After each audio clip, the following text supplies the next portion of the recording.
Hey guys, it's Anna and it is time for another book review. Today I will be reviewing I'll Give You the Sun by Jandy Nelson. So let's get into it.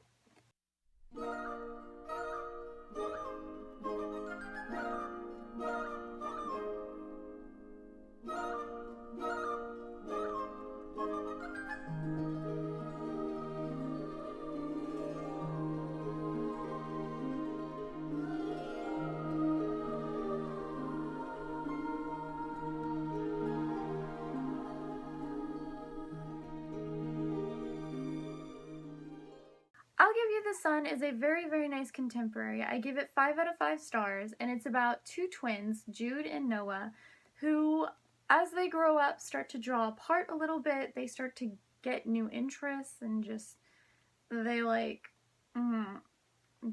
they're completely different, and it's just about their journey through life, going from being like 13 years old to 16 years old, and it's really nice. It is told from two different points of views, which is the two twins. One twin, it tells the point of view when they're a lot younger, like 13 to 14, and then the other twin tells the point of view once they're older. So it keeps transitioning from past to present and past to present and past to present. Things happen in the past that explain why things are now like it in the present, and then things in the present kind of explain what happened in the past that isn't explained in the past point of view. That might have not made any sense to you, but it makes more sense when you read the book. Anyway, I'm just gonna go ahead and move on to the review. So the first thing I definitely want to say this book is there was a lot of character development, both negative and positive, okay? I'm still trying to figure out what twin I like more. I think at this point I probably like Jude a little bit more, but they're both amazing characters. Like, nothing's wrong with them. Like, they're both great. It's just Jude isn't as innocent as Noah for the most part. Noah's kind of like a lot more immature with mindset and everything, but he has this really creative mind. But yeah, that probably makes, yeah, okay. The reason I gave it a 5 out of 5 stars, especially when it came to character development and relationship, there is some romance in this book, but it takes like a huge step back. It's mainly about just the twins trying to find who they are and trying to like figure out how to make their family whole again after things have happened. Really stressful situations that have happened, and really upsetting situations that have happened that will make you cry, because I can't tell you how many times I cried during this book. So it's definitely a cry-worthy book. Let me just say that. It's so cry-worthy. It's so cry-worthy. Another thing I really liked about this book was the way it was told. Like, the writing itself is very artistic, and then both of the twins each had their own like certain way of telling the story. Like, for instance, to show Noah's to show the way Noah saw things. Noah is very artsy and he is very creative with his art. Like, it's not the regular kind of art you would see. Like, he's Picasso. They call him Picasso. So I mean, it was intense. And the way he would tell the story was he'd say what happened and then he'd put in parentheses portrait self. Let me find one that he put. Let me find one. I'm gonna find it. I will find it.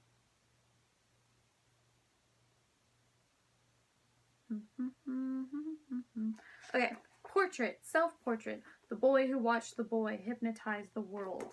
Just things like that. It was really cool. And then Jude is a lot more superstitious. She has this grandmother who taught her all these superstitious things, even wrote her a Bible. Like, a Bible with all these different sayings. Like, for instance, the whole saying with step on a crack, you break your man's back, all that kind of stuff.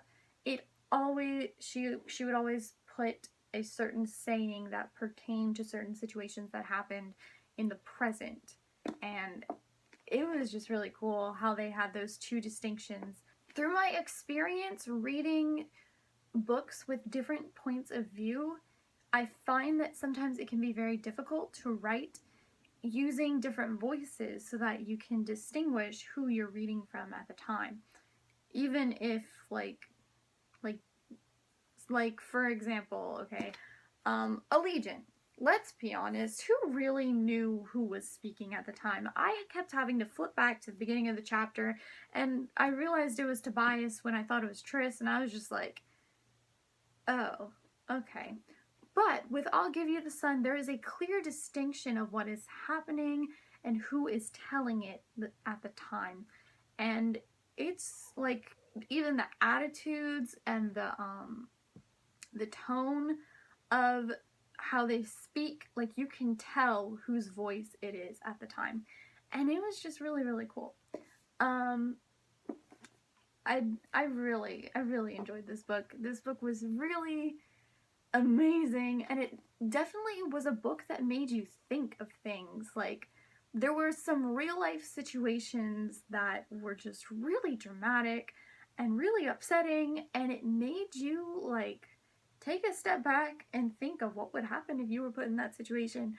And I love those books like that. I definitely can tell you that I had no idea what to expect when reading this book.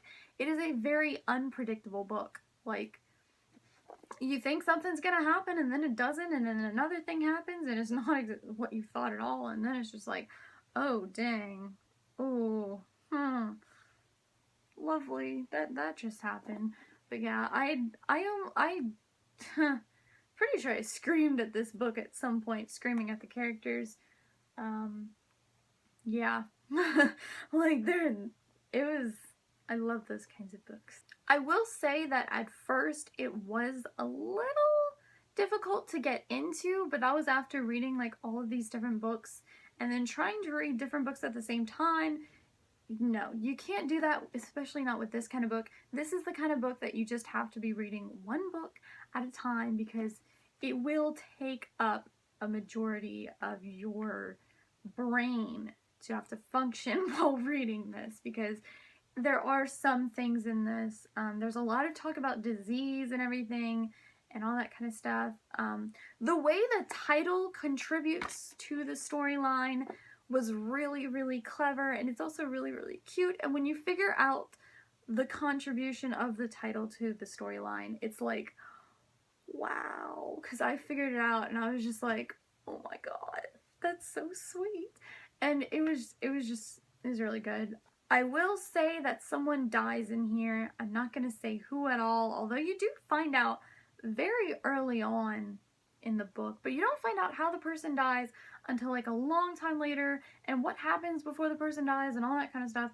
But someone does die. So if you don't want to read a book where someone dies, don't read this book, because it will tear you apart. Like, it will tear you apart. It's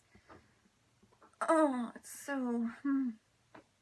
But anyway, definitely not what I expected from this book. Of course, I basically started it going in blind. All I knew was that it was about twins. That's all I knew. And it surprised me. It definitely surprised me. I did not expect to love it as much, because there was just so much hype about it, and it definitely lives up to the hype, I will say that, which is amazing, because there are so many books out there now that just don't live up to the hype, and you're just like, oh, I really didn't want to read this book, but everyone was hyping about it, and now that I've read it, I really don't like it like everyone's been liking it. And so you're just like, oh, I don't know what to do. I feel like I hate this book. This was not that situation. This book was amazing, and I highly recommend it, especially if you are just looking for something that is really thought-provoking. This was probably one of the few contemporaries that I've ever actually not really had any problems besides trying to get into it at first. And like I said, that was just because of the situation that I put myself in, trying to read multiple books at the same time. You need undivided attention to this book, and it deserves undivided attention. The last thing I want to say about this book, if you are looking for something light and not heavy or overbearing, I wouldn't recommend this because it looks all nice and pretty and light and fluffy. It's not light and fluffy. It's anything but light and fluffy, especially if you're looking for a romantic contemporary. This is not focused around romance, although both of the twins do have their moments with romance, and it does go throughout the book for the most part with their romance, but it's not the main thing. It's mainly just about their own family relationship and trying to get that family bond back together, how they used to have it, and if not, then at least repair it in some shape or form and try to keep it a little bit. But yeah, that's all I have to say about I'll Give You the Sun. I really enjoyed it. I didn't find any problems with it except for the one thing, but like I said, I put myself in that situation, so my own fault. But it did not ruin my experience with this whatsoever. This was definitely something that I needed to read, and I'm so glad I was able to read it. It's a really good book to read, especially during the summer, because it is a summer contemporary, but you can probably read this at any point in time, because, I mean, why not? It's really good. It's really good. Like, 10 out of 10 would recommend, so go read it. Alright, thank you guys so much for watching my review on I'll Give You the Sun. I will have another review up for more books very soon. I don't know when though. I'm filming all the videos on the same day, but I'm obviously not going to release all the videos on the same day as well, because that would be crazy. So, yeah. I will let y'all know. Well, I won't let you know, but y'all will know when you get like the notification or whatever, when you subscribe to me, and you'll get a notification to see when the next review is. Anyway, guys, thank you so much for watching, and I will see y'all next time. Bye!